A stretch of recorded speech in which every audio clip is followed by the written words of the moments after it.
2 நாளில் அவருக்கு உடனே பிடி ஆணை வருது. அப்படின்னா என்ன அர்த்தம்? அவர் இதே வேலையாக திரிகிறாரு. அப்போ அந்த வேலை எப்படி நீங்கள் எப்படி வீட்டுக்குள்ளே போய் அவர் நீங்கள் கிழிச்சதுன்னா அது கிழிச்சது குற்றமே கிடையாது. நீங்கள் ஒட்டிட்டு போயிட்டீங்க. ஒட்டினது வலசரவாக்கம் காவலர்கள். நீங்கள் நீலாங்கரையில் இருக்கிறீங்க. உங்களுக்கு தேவையே இல்லையே நீங்கள் வந்ததை. அப்போ என் வீட்டு அந்த கதவுலேயே அது இருக்கணுமா என்ன?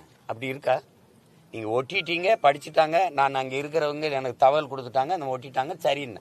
அதுக்கப்புறம் இது என் வீட்டில் இருக்கணும். எதுக்கு இருக்கணும்?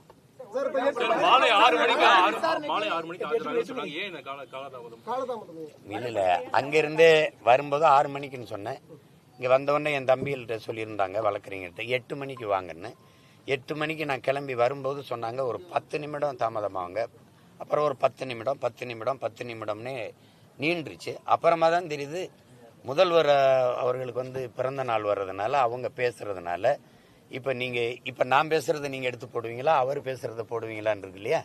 அதனால அவர் பேசி முடிச்ச பிறகு அதுக்கப்புறம் நீங்க வாங்க, புரியுதுன்னு நினைக்கிறேன். இல்லாம எப்படி மொத்தமாவே இது அழுத்தம் தான். எது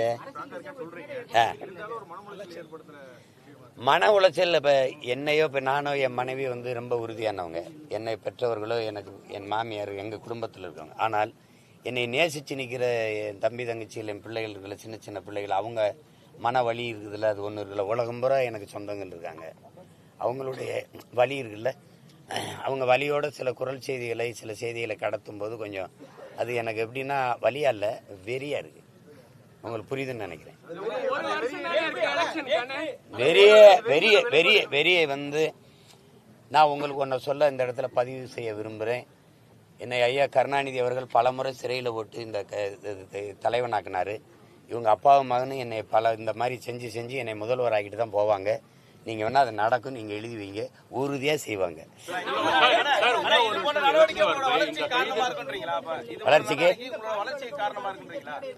வளர்ச்சிக்கு காரணமா அதெல்லாம் தெரியாது. இது இடையூறு இல்லை. இடையூறு இருந்தா இத்தனை லட்சம் மக்கள் என்னை நேசிச்சு ஒரு எளிய மகனை புதுசா சின்னம் கொடுத்தாங்க. தேர்தலுக்கு 2 நாளைக்கு முன்னாடி சின்னம் கொடுத்தாங்க. 8வது பெட்டியில என் சின்னத்தை வச்சாங்க. கோடிக்கணக்கா காசுகளை கொட்டி இறைச்சாங்க. எந்த வேட்பாளரும் என் பிள்ளைகள் அறிமுகமான பிள்ளைகள் இல்லை. நானும் மிகப்பெரிய நடிகரோ புகழ்பெற்ற தலைவருடைய மகனோ அப்படிலாம் ஒன்றும் கிடையாது. எங்களை தேடி 36 லட்சம் வாக்கை கொடுத்து தனிச்சு நின்று அங்கீகாரத்தை பெற்ற ஒரு கட்சிங்கிற ஒரு இதுவரை தமிழக அரசியல் வரலாற்றில் தனிச்சு நின்று அங்கீகாரத்தை பெற்றது நான். எனக்கு முன்னாடி ஐயா விஜயகாந்த், அவரை தெரியும் உங்களுக்கு, புகழ்பெற்ற ஒரு 40 வருடங்களுக்கு மேலே நடித்தவர். எனக்கு அப்படி ஒரு பின்புலம் இல்லை. ஆனால் என்னை என் மக்கள் அங்கீகரிச்சிருக்காங்கன்னா இதெல்லாம் எனக்கு ஒரு பாதிப்பும் இல்லை தானே. நீங்க இப்ப நீங்க ஒரு தாள் சோறு ஒட்டி விட்டு கூட்டம் போடுவோம், ஒரு விளம்பரம் இல்லை. எந்த தலைவர் பேசுறதுக்கு மக்கள் கூடுறாங்கன்னு பார்ப்போம். காசு கொடுக்காம எந்த தலைவருக்கு ஓட்டு போடுவாங்கன்னு பார்ப்போம். அப்ப இதெல்லாம் என்னைய பாதிக்கல. இது என்னன்னா என் மேல என் மக்களுக்கு தெரியும். நான் என்னை இது திட்டமிட்டு அவமானப்படுத்தி அசிங்கப்படுத்தி என் மேல இருக்கிற இந்த நற்பெயரை சிதைக்கணும்னு இந்த அரசு செய்துன்னு உலகத்தில் இருக்க எல்லாருக்கும்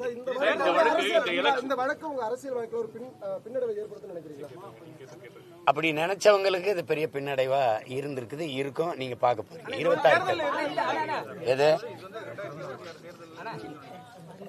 அது தேர்தலில் அது கண்டிப்பா அது உறுதியா கண்டிப்புன்னு சொல்ல உறுதியா பிரதிபலிக்கும்.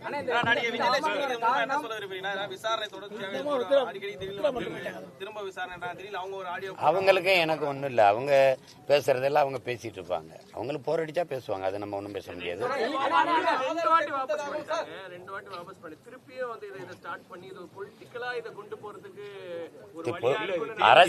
அரசியலா கொண்டுட்டு போறது திமுக தான். அதுல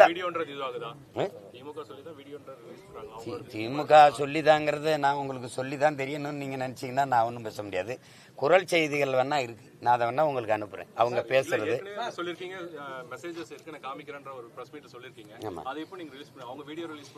அவ்வளவு நாகரிகமா இருக்காது. எல்லாருக்குமே தெரியும் இந்த அரசு தான் செய்யுதுன்னு. ஏன்னா நீங்க கடந்த ஆண்டு தொடர்ச்சியா 10 ஆண்டுகள் ஆட்சியில் இருந்த அதிமுக இதை ஒண்ணுமே செய்யல. அவங்க அந்த அப்ப வரவும் இல்லை. 21 தேர்தலில் வந்தாங்க, 24 வந்தாங்க. அவ்வப்போது இந்த வழக்கு முற்று பெறாம இருந்தா 26ல வர வாய்ப்பு இருக்கு, நீங்க பாப்பீங்க.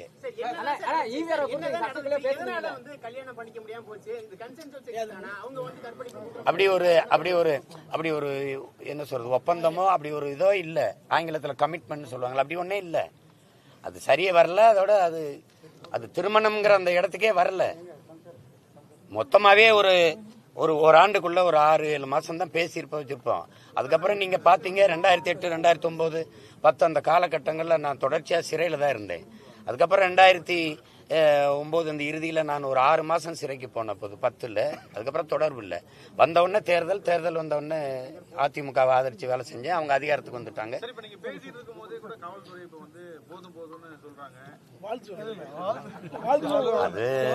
அது அவங்க வேலை முடிஞ்சிருச்சு. பெரியாருக்கு எதிராக நீங்க சர்ச்சைக்குள்ள பேசுறீங்கல்ல, அதனாலதான் தீக்காவை வந்து அழுத்தம் கொடுத்து கைது பண்ணணும்னு பேசுறாங்களே, அது உண்மையா? அது இருக்குதுன்னு சொல்றாங்க. இல்ல அவங்களுக்கே தெரியும் என்ன, அவங்க கூட இருந்து வளர்ந்தவன் நான். கைதுக்கு அஞ்சுறாலோ, இந்த மாதிரி இந்த மிரட்டல் உருட்டலுக்கு பயப்படுறாலோ, அது இல்லைன்னா அவங்களுக்கு நல்லா தெரியும். ஆமாம், உறுதியா தெரிவிக்கணும்.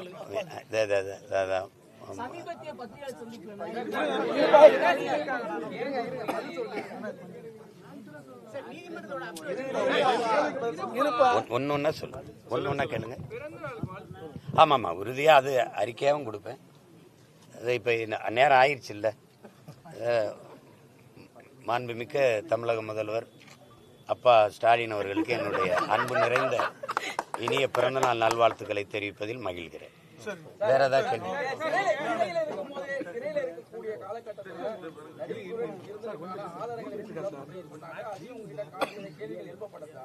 சிறையில் இருக்கும்போது எப்படி நடிகையோட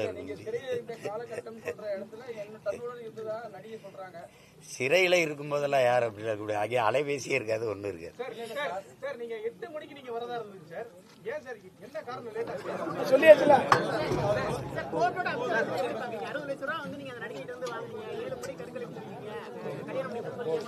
அதெல்லாம் அது வந்து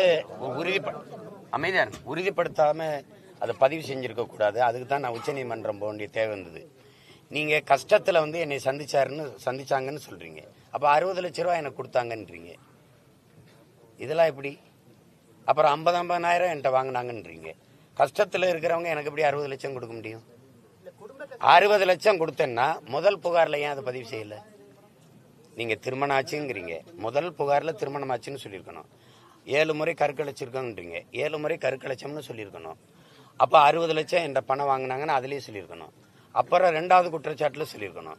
இல்ல 24 தேர்தலில் வரும்போது நீங்க உட்கார்ந்து வீரலட்சுமிக்கு பக்கத்தில் உட்கார்ந்து பேசிதான் அதை பேசுறீங்க. இப்ப இந்த நாடகத்தின் திரைக்கதை ஆசிரியர்கள் யாருன்னு உங்களுக்கு தெரியும் நான் நினைக்கிறேன். இப்ப இது நினைச்சு பேசும்போது இது எப்படி எடுத்துக்கிறது? இது காதல்னு ஒண்ணு இருந்தா, காதலிச்ச ஒரு பெண் உலகத்துல யாராவது காதல்னு ஒண்ணு இருந்தா இப்படி முச்சந்தில நின்று இப்படி கத்திட்டு யாராவது இருப்பாங்களா? இது காதலா கன்றாவியா? ஏதாவது பேசுகிறது.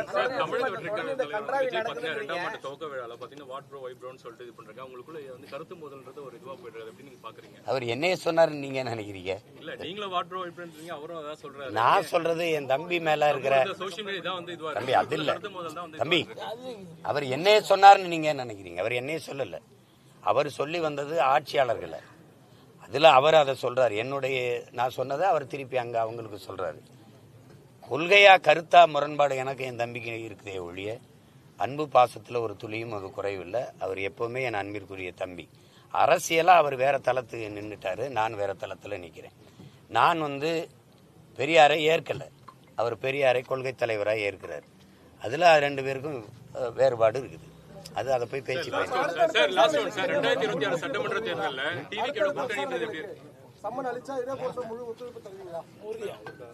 அது வருவேன். அது சட்டத்தை மதிச்சு தானே ஆகணும். வருவேன்.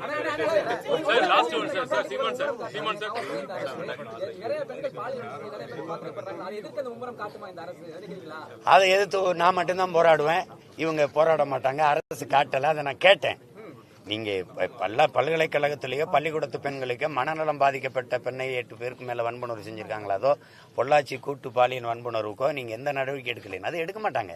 ஏன்னா அங்க சீமான் இல்ல, இங்க சீமான் இருக்கான். சீமானை சீண்டணும். ஏன்னா ஒன்னே ஒண்ணுதான், அவங்களால என்னை சமாளிக்க முடியல. புரியுதா? என்னுடைய உளவியலை இவங்கள உளவியலா சாகடிக்கிறது தான். உங்களுக்கு புரியுதுன்னு நினைக்கிறேன். 2026 தமிழக வெற்றி கழகத்தோட கூட்டணி இருக்குமா? தொடர்ந்து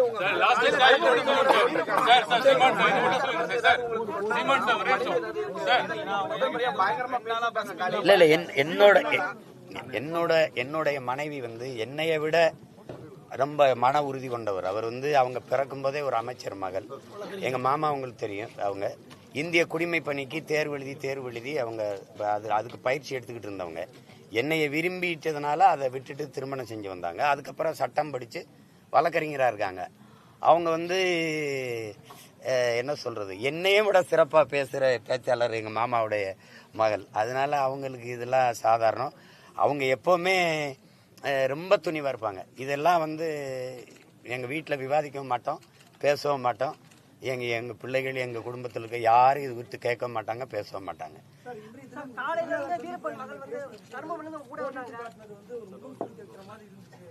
அப்படின்னு யார் சொல்றா? அரசியல் கட்சி தலைவரை நீங்கெல்லாம் இப்படி பேசலாமா? ஒரு அரசியல் கட்சி தலைவரை, மக்களால் நேசிக்கப்படக்கூடிய இவ்வளவு பேர் மதிக்கக்கூடிய ஒரு தலைவரை நீங்கெல்லாம் இப்படி பேசலாமா? இப்படி நடத்தலாமா? அதனாலதான் நீங்க என்ன மதிச்சீங்க?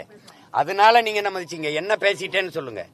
நீங்க ஏதோ ஒரு பெண்ணை அப்படியே தூக்கிட்டு போய் நான் வன்புணர்வு செஞ்சு கதற அப்படியே வன்புணர்வு செஞ்சு விட்ட மாதிரி நீங்க பண்ணிக்கிட்டு இருக்கீங்க. ஒரு நடிகை இவ்வளவு காலம் இருந்து அது வந்து தெருவா ஒவ்வொரு தடவையும் என்னை அசிங்கப்படுத்திருக்கும் போது நீங்க எல்லாம் அதை ரசிச்சுட்டு தானே இருந்தீங்க. ஒரு தடவை கூட நீங்க கேள்வி கேட்கல என்னதான் உங்க பிரச்சனைன்ட்டு. திருமணம் ஆயிடுச்சு, குழந்தைகள் ஆயிடுச்சு, இவ்வளவு பெரிய மக்கள் முன்னாடி தினம் பேச்சுக்க ஒரு மகனை, ஒவ்வொரு மக்களுக்கு பிரச்சனைகளும் நிக்கிறவன நீ இப்படி தினம் கவலைப்படுத்திருக்கீங்க யாரும் கேட்கல. நீ விரும்பி தானே நீங்க உற வச்சுக்கிட்டீங்க. அப்புறம் எங்க அதுக்கு என்ன பிரச்சனை? அதில் பிடிக்கல, பிரிஞ்சு போயிட்டீங்க. 15 வருஷம் ஆயிடுச்சு. எனக்கு கல்யாணம் ஆகியே 14 வருஷம் ஆயிடுச்சு. இதை யாரும் கேள்வி கேட்க மாட்டீங்க. உங்களுக்கு இதுல முகம் சுளிக்க வந்துருது. அந்த முகத்தை ஒரு தடவை காட்டுங்க, எப்படி இருக்குன்னு பார்ப்போம். அப்ப 15 வருஷமா என்னை பழி போட்டு அவமானப்படுத்துறீங்க. கோதரி திங்கிரியில எல்லாரும் என்னை என் குடும்பத்தை, என் பிள்ளைகளை, என் மயன் பெரியவனுக்கெல்லாம் நல்லா விவரம் தெரிஞ்சிருச்சு. இதெல்லாம் அவன் பார்த்தானா, அவன் நண்பர்கள் பார்த்தா என்ன ஆவாங்க? அதுல உங்களுக்கு முகம் சுளிக்க மாட்டேங்குது. கேவலப்படுறவன், அவமானப்படுறவன், சீமானவன் குடும்பம், அவன் பிள்ளைகள்னா என்னை சுத்தி நிக்கிறேன். இந்த என் மகன் நிக்கிறா, இவன் என்ன நினைப்பா என்னைய? அதெல்லாம் உங்களுக்கு அவமானமா இல்லையே, கேவலமா இல்லையே? அந்த முகத்தை ஒரு தடவை காட்டு பார்ப்போம் எப்படி இருக்குன்னு. அதே என்னைய சொல்லும் போது சிரிக்குது முகம், நாங்க என் ஆதங்கத்தை சொல்லும் போது அப்படி சுளிக்குது. என்னையா உனக்கு வந்துருச்சு? இந்த திமுக இருக்க ஒரு தலைவன் இத பத்தி பேச தகுதியோட இருக்குன்னு சொல்றா, ஒருத்தன் சொல்றா பார்ப்போம். ஒரு தலைவன் பாலியல் குற்ற வழக்கு, என்னையா குற்ற வழக்கு? என்ன பாலியல் குற்றம் நிரூபிக்கப்பட்டிருக்கா? விரும்பி வந்து உற வச்சுக்கிட்டு போனவா அவ. சேட்டை பண்ணிட்டு அலையக்கூடாது. முகம் சொல்லிச்சா சுழிச்சுக்கிட்டு எனக்கு என்ன? எவன் சொல்றான்? காலங்காலம் அதை பேச்சு இருக்கிறவன். இந்த திமுக அல்லக்கை பயில இந்த வாடகை வாய் நாய் பேசிட்டு வேற பேசுவான். அதான் தெரிவிக்கல இல்ல, அதான பிரச்சனை. இப்போ வீரப்பன் மகன் உங்களோட இருக்காங்க, வரக்கூடாது இல்ல அழுதுந்தாங்க, உங்களை வந்து அப்பான்னு சொல்றாங்க. அவர் தான் எங்க அப்பா மாதிரி பாக்குறாங்க. எப்படி பாக்குறீங்க? என் மகதான்